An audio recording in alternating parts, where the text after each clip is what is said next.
पाहूयात पुढची बातमी। कंत्राटदारांनी सार्वजनिक बांधकाम कार्यालयावर मोर्चा काढलाय। कामाची देणी थकल्यामुळे कंत्राटदार आक्रमक झालेत। गेले 7 महिने सरकार दरबारी केलेल्या कामांची देणी थकल्यामुळे मेटाकुटीला आलेल्या कोल्हापूर जिल्ह्यामधील शासकीय कंत्राटदारांनी आज एकत्र येत थेट सार्वजनिक बांधकाम कार्यालयावर धडक मोर्चा काढला। यावेळी बांधकाम साहित्य आणि वाहनं घेऊन कंत्राटदार मोठ्या संख्येने या मोर्चामध्ये सहभागी झाले होते।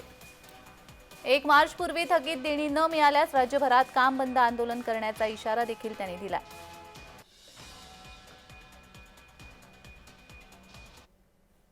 सार्वजनिक बांधकामने कंत्राटदारांची बिलं दिलेली असल्यामुळे गेल्या काही दिवसापासून कंत्राटदार काम बंद आंदोलन करत आहेत। 1 मार्च पासून काम बंद आंदोलन करणार आहे।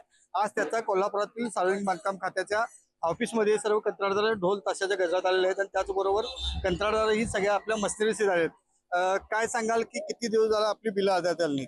7 ते 8 महिने झाले, 1 रुपया शासनाने दिलेला नाही आहे।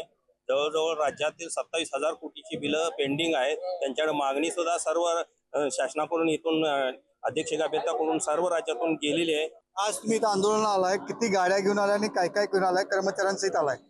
आम्ही जवळजवळ 100 गाड्या आणलेल्या आहेत। जे ड्रायव्हर आहेत ज्यांना आपण पगार वेळ देऊ शकत नाही ते सगळे ड्रायव्हर, रोलर ड्रायव्हर, पेवर ड्रायव्हर, जेसीपी ड्रायव्हर आणि लमानी मुकादम यांच्यावर हे सगळं काम चालतंय। ते सगळे इथं आलेले आहेत की त्यांना आम्ही आता कामगाला गावाकडे जावं म्हणून सांगायला लागलोय। ते मध्ये आम्ही जात नाही, आमचे पैसे अजून फिटलेले नाही, तर त्यांना आम्ही ॲडव्हान्स देऊन घेतला असते। ते 7 जून पण त्यांनी फेडायचे असते, पण त्यांनी फेटले नसल्यामुळे ते आता गावाकडे जायला तयार नाहीत। पण त्यांना आम्ही परिस्थिती दाखवायसाठी इकडे आणलेला आहे।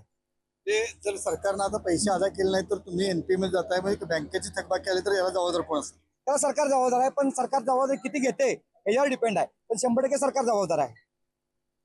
कोल्हापुरातल्या ह्या कंत्राटदारांची एनपी मध्ये जाण्याची भीती आहे। त्याचबरोबर सर्व कर्ज काढून केलेला हा व्यवसाय असतो।